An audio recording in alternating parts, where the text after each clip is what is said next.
Welcome to the Successfully Unemployed Show. My name is Dustin Heiner, and I'm here to help you learn how to quit that JOB, that just overbroke job, by investing, by having a side hustle, by being an entrepreneur, by doing anything and everything possible to quit your job and be on your own, because it's so much better working for yourself or having investments that make you money and passive income and all that great stuff. And today I'm bringing on a fantastic guest who's going to show us how she became successfully unemployed. So awesome. Wendy, thank you so much for being on the show here today. You're welcome. I'm excited. Now let's jump right into it. How do you provide for your family without working that dead end job? Well, I had a really great career. I was a lawyer, and I was the breadwinner for our family for most of our marriage. My husband is a teacher. So I retired officially last January from being a lawyer, and now we live on one income. So we live on a teacher's salary in San Diego, and we have 6 children. And so we're able to do it because we were pretty strategic about it. We did the necessities. We paid off the debt. We got our spending down so that we could live on just his income. And then now we're also bringing in rental income, and then we're building a business on the side. That's fantastic. I love having multiple streams of income, basically many ways for money to come into our pockets to provide for our family, because if one dries up, you have other ones. So we know that you had your own, you're doing law practice. Mm-hmm. Now, it's not easy to actually quit your job because you have to worry about all these finances and all that sort of stuff. So talk to us about that process of quitting your job and all the nervousness and fear that you went through. And then when you finally took the leap. I felt stuck. I was quickly approaching the runway and was going to crash and burn. I had my own law practice in Phoenix doing criminal defense, and I had had that since 2007. And it was about 4 years ago where I just really knew that I wasn't serving my family well. I just wasn't being the best I could be for my family, and I was not being the best I could be for my clients either. But I didn't see any way out at the time because I was the breadwinner.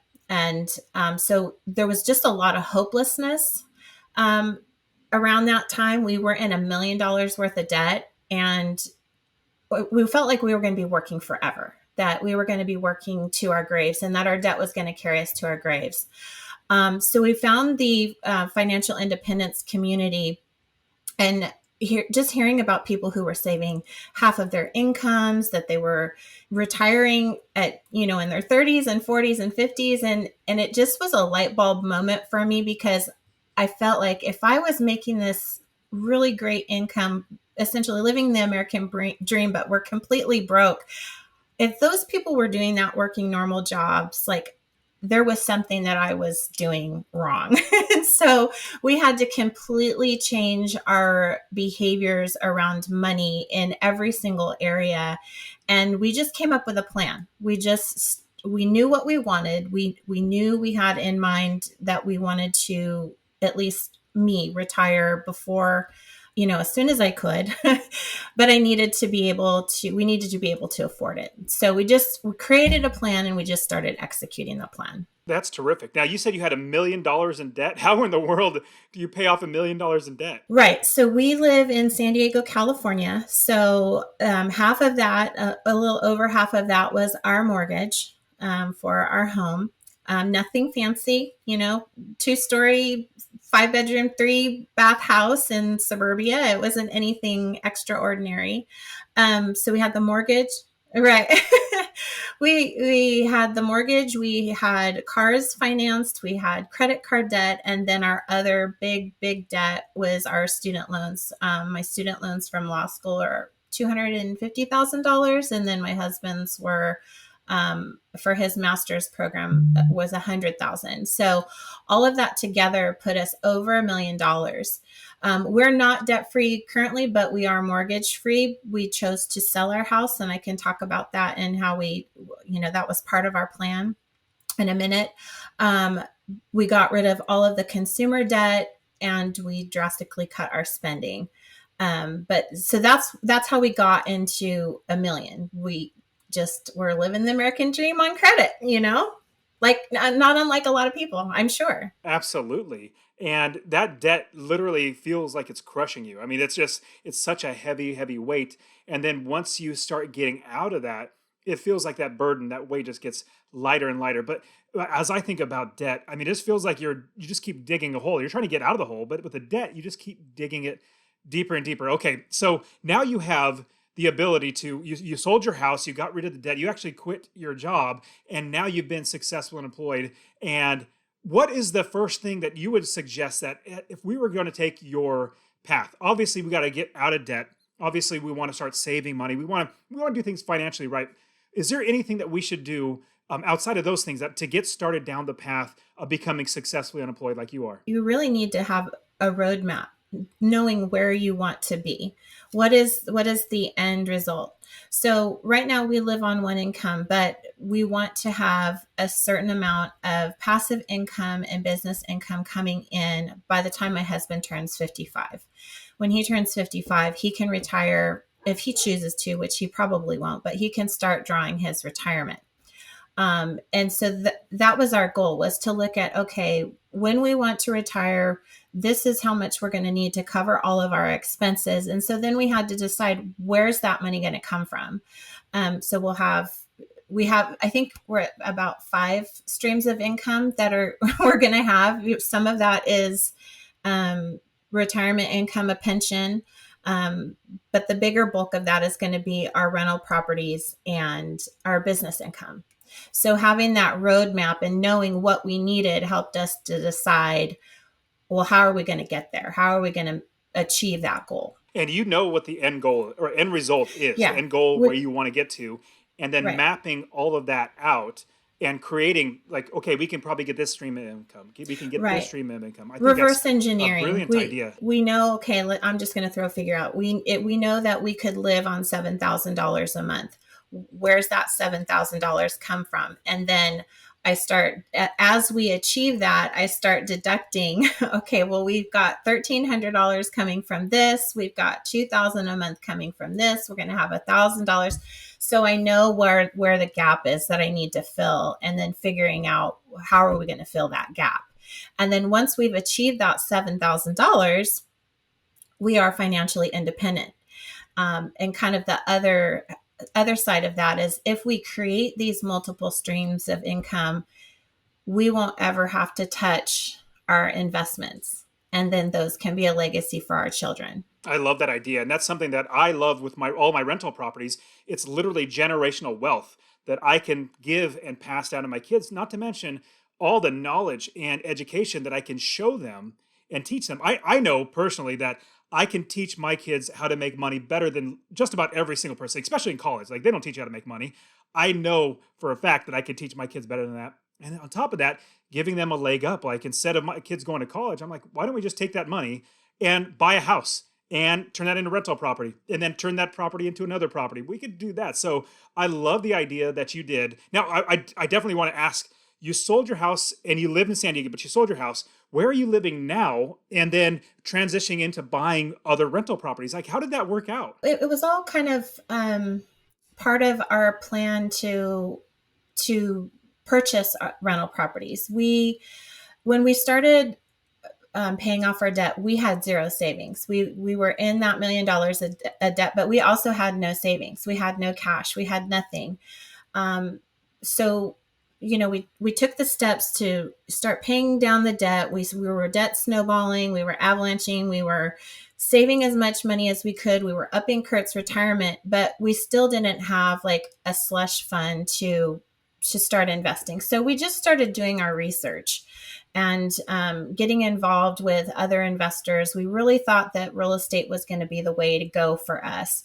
So without any money, though, it was going to be more difficult. I mean, we probably could have done it, but for us, we felt that selling our house was going to give us that we could cash out the equity. We bounced around. Do we want to buy another house, or do we want to rent for a while? Well, figuring out the numbers, it's actually cheaper for us to rent right now in San Diego. It ends up, and it's a big chunk. Like, it's $1,100 a month cheaper for us to rent. We were very fortunate, and because we had told friends that we wanted to stay in our neighborhood. We were hooked up with another family that was former military, retired, and was moving out. And so we found a house for rent in our same neighborhood. So our kids go to the same school. Like nothing has changed as far as how we live. We were just able to unlock over $100,000 in equity so that we could pay off the rest of our consumer debt, but also have a nice big cushion so that we could start real estate investing. And so then that was the final kind of, not the final step, but it was like the biggest step for us to actually create this extra income that we needed. And on top of that, that's $1,100 that's not going out of your pocket to pay for a mortgage. Now, I love owning homes. I love owning properties. I love having my house free and clear. I can literally don't have to worry about that. But at the same time, if I need to rent in order to get myself in a position where I can quit my job, where I can buy more rental properties, and eventually, I believe the market will correct or may possibly crash, and then it'll be time to buy. Having that foresight to like, let's sacrifice now and literally save $1,100, from owning to renting. That is what, It's like $13,000. And $13,000. that's a Yeah. lot.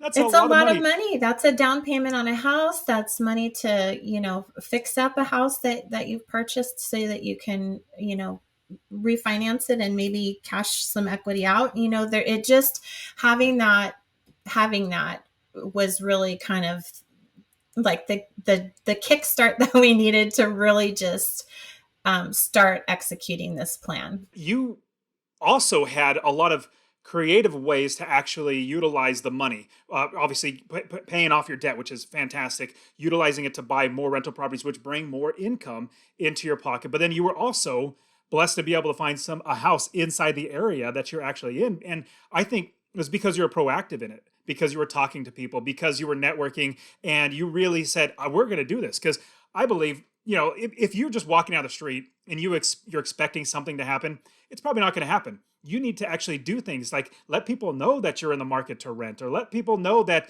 you want to sell so you can buy rental properties. And oh, I might know of a place you could buy, or as you're helping, or as you're getting that word out of what you're doing, it's going to have so many more open doors. Does that make sense? I mean, does that work for you? Oh, absolutely. The our first purchase. So once we sold the house, our first purchase, we purchased a package of 4 houses altogether. But we found those off. It wasn't on the MLS. We found that through another investor that we met in a meetup. So just having those sorts of, just surrounding yourself with like-minded people who are interested in the things that you're interested in, who can teach you something. People by far, I think, want to help other people. And so that's how that happened. We started talking to this gentleman. He became a friend, and he was investing in the Midwest, and we talked with him for over a year, and we, got as much information as we could, educated ourselves as much as we could about what it was going to be like to be a renter or a landlord, and have out of state properties. And when we finally had the money, it was a matter of letting him know, hey, we're ready. We've got the money. If you hear of any properties, let us know. And it was really quick. He came back and said, hey, there's these many houses. Let me send you the information. Here's the contact. And we made an offer. That is awesome. Now, do you mind sharing which city that you're investing in? Because you live in San Diego, and not many people think, okay, I can invest in another state that's far, far away from me, which is 100% possible. So, do you mind sharing about that area? Yeah, it's in Indiana. So it's in a small town in Indiana. There's a couple different cities that are good for investing there. There's cities like Gary, Indiana.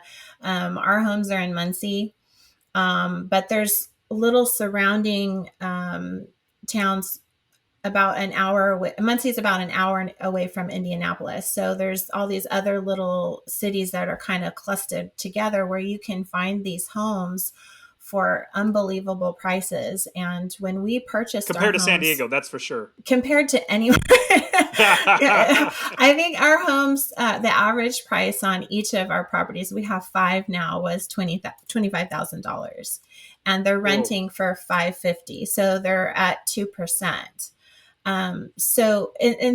But that was educating ourselves about that too, was we needed to know what a good investment was going to be, and running the numbers and running calculators and all of that good stuff. So even though he came to us with the properties, we still needed to do the work and make sure that they were going to be worth it.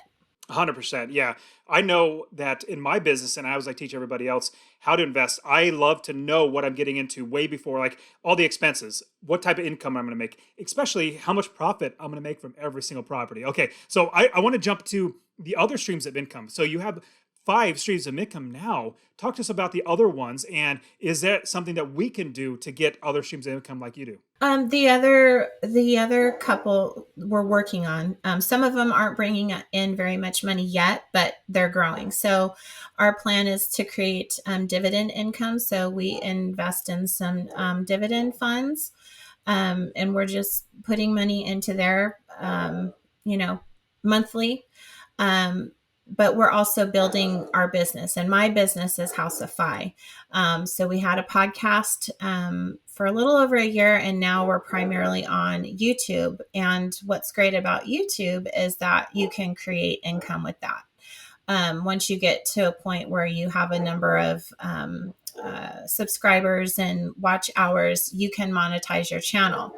And so I always looked at Housify as a business. Even though it's my passion and I love helping people, from the get-go, I said, this is going to be a business. This will earn money somehow. And I needed to find ways for it to do that so that I could help people, but also bring in income for my family at the same time. And so that's why I ended up switching my platform over to YouTube, because it's incredible. Anybody can make money on YouTube. If you have some sort of knowledge or even interest or personality, create a YouTube channel. I mean, it's not to say that it's easy. There's a lot of learning involved, and you still have to put out good quality content. You have to have your integrity. You have to be helping people and all that good stuff. But I thought, gosh, I can sit here and talk to people and help them and make money. It's win-win. So there's that, but then there's also my website part of the business, and then that kind of has things coming out of it as well. Like I've got a workbook, and so selling digital products and that sort of thing. So it's really just kind of figuring out, what did I want to do with the rest of my life, and how could I make that bring me some money? I think that's awesome. And I've found, and it seems like this is what you're doing, I found that the more that I serve other people, it be from my rental properties that give people good places to live in at a good price, or rental price that's going to be affordable to them, or having a podcast, a free podcast, or a free YouTube channel for other people. But obviously, you make money from ads, giving away things on your website. But I found the more people that I serve, the better my life gets. I make more money. I feel better. I feel like, man, and this was a aha moment. So I teach people how to invest in rental properties. And when I had my first student buy their first property, that was great. But when they actually quit their job because they had enough rental properties, I was like, I feel like I quit my job all over again. It's so fun. And so now you have all these different ways that you're helping people. And obviously having a law practice, you're definitely helping people, but now you have a passion for what you're doing. And having these streams of income is just a terrific way, because and I like what you said at the very beginning of the show, you reverse manufactured where you want it to go and figured out how to get there. And it seems like it's working really, really well together. Does that all make sense? Yeah, absolutely. And the whole thing about serving others, I've practiced that in my law practice. I never had to advertise in my law practice, because the mindset that I had was, I'm going to offer goodwill. I'm going to do things for free for people. And that will come back to me. And it always did. So everyone in our church knew that I was a criminal defense attorney. And, people get in trouble. Kids drink and drive, So by offering goodwill to others and giving free advice sometime, and just with that mindset, the income always flowed. It always flowed in. And Dave Ramsey, I think, says, he talks about having a tight fist. Money can't flow into your hand if you have a closed fist. And it's just that same mindset is how are you serving others? And as long as you're doing that freely and with the heart of giving, I think it comes back to you no matter what. Yeah, I wholeheartedly agree with that. And I really want to quickly touch on the thought of, and we went over it really quick, so somebody can miss it, but we have to nail this down, is that you sacrificed a lot of things in your life to get your expenses down low enough to where these other streams of income can actually fit into your lifestyle, as opposed to overreaching, getting into debt, getting more, spending more and more and more and more. Instead of doing that, you cut a lot of things out so that you did have that freedom. Talk to us a little bit about that. We had all this money coming in. And if you looked at how much we were bringing in every single month, like, how on earth did you spend all that money? Well, we had that same question. We didn't know where that money was going. And so, it was a matter of looking back at all of our bank statements and really just line iteming. Okay, this is going out. This is groceries. Where is this money going? And figuring out how much we were actually spending on certain things. And when we saw how much we were spending on certain things, number one, it was a shock. And then from there, we just started asking, okay, is this something that we can eliminate from our lives entirely, or is this something that we can reduce in some way? So those were the two questions we asked of everything. So we examined everything. We cut our mortgage and started renting. We, paid off the cars. We reduced our insurance. We cut cable and now we stream. We've reduced our food budget drastically. And we have a big household. So I'm feeding, and most of them are boys and men. So, we just had to look at every single thing and say, what can I do to get this down? And then, once we cut all of our expenses as far as they could be cut, then it was a matter of saying, okay, now what? That's great. And there's two sides to this one coin. We're just talking about earlier, the other side, which is making money. This is the other side, which is saving the money or cutting expenses so you can actually keep that money in. And so anybody who's trying to get to the point where they can be successfully unemployed, you need to work on both. You need to work on cutting down expenses at the same time. We need to also increase our income, because a lot of people, they get stuck on either one, but they don't realize, or they don't really put effort into both. Like, they'll just keep saying, I'm cutting. And they get so frugal that they miss the point that they need to make more money. If you make more money, it makes it so much easier, and vice versa. Some people might be so focused on making money, but they're spending it, so they keep losing it. So that's a good idea. Your spending, you can only cut it so much because you still have to live. You still have to provide for your four walls and your family. So once you've done all of that, work, realizing that if you're creating income, that income potential is only limited by yourself. What areas can you think of to create some income? And then from there, the sky's the limit. You can work as hard or, as hard as you want, or, just bringing in enough, whatever you needed to fill that gap. Man, Wendy, you give us lots of great advice. Let's jump into now the rapid fire round. Now, the rapid fire round, the questions are short, but your answers don't have to be. So the first question is, you've given us lots of great advice about everything that you've done. Is there anything we might have missed? Is there any type of advice that you can give us so that we can get on the path to financial freedom? Education is the key. I think that was, for us, it was really being aware. We were financially illiterate. Both my husband and I, we grew up in households where we didn't talk about money. And if there was a conversation about money, it was, we can't afford it. We heard that a lot, both of us growing up. We can't afford it.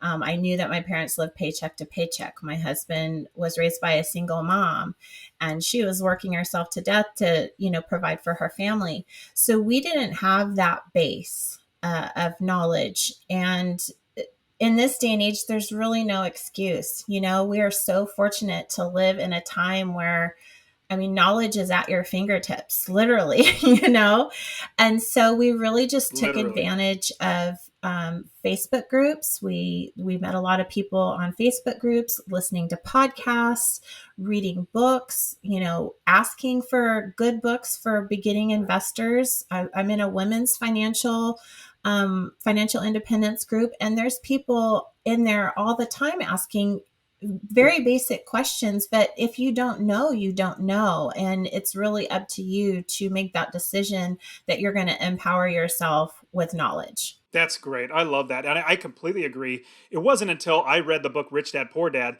that I realized that there's such a thing as passive income. I was always taught work your entire life until you're 65 and then retire on whatever you saved. I'm like, this is horrible. Reading that book, like getting knowledge. And then obviously there I had to continue to grow my knowledge. So I think that's brilliant advice. Now, what is one bit of advice that you would go back now and give your younger self? It could be business, it could be life, or anything like that. Student loans, they follow you. Do whatever you can to avoid student loans. Absolutely 100%.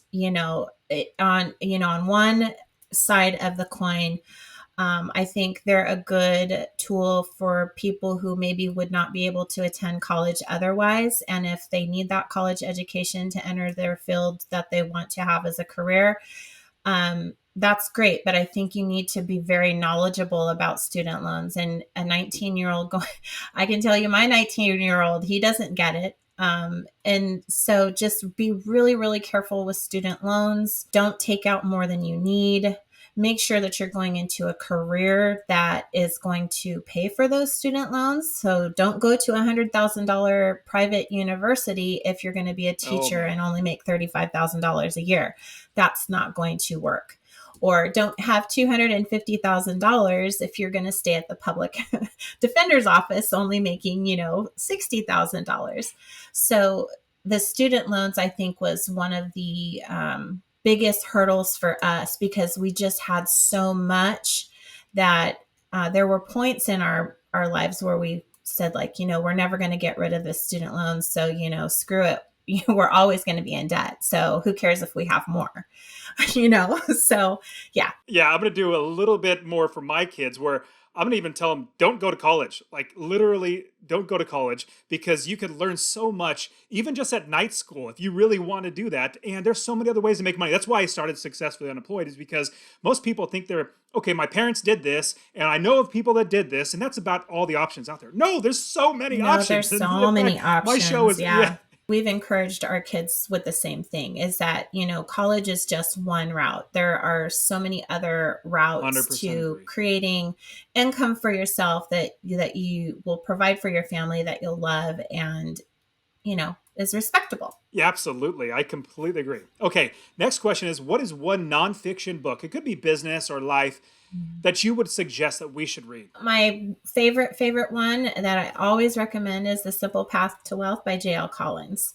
That for us was really helped us on the investing in the stock market and figuring that out because we didn't have any knowledge. And so he writes in he wrote the book for his daughter at the time, who at the time did not have an interest in investing, but he wrote it for her anyways in the hopes that eventually she would have an interest in reading it and she would learn from him.